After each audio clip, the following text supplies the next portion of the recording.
From the notes, we have a voltage monitor here. Line comes in,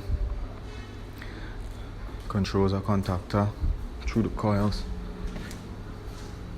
Have it right here. Set the voltage monitor to 2 minutes, so there will be a delay. Yeah. Sends power to the coil. The light would show the status of the voltage, and then the load. Once it's switched, the green light should come on.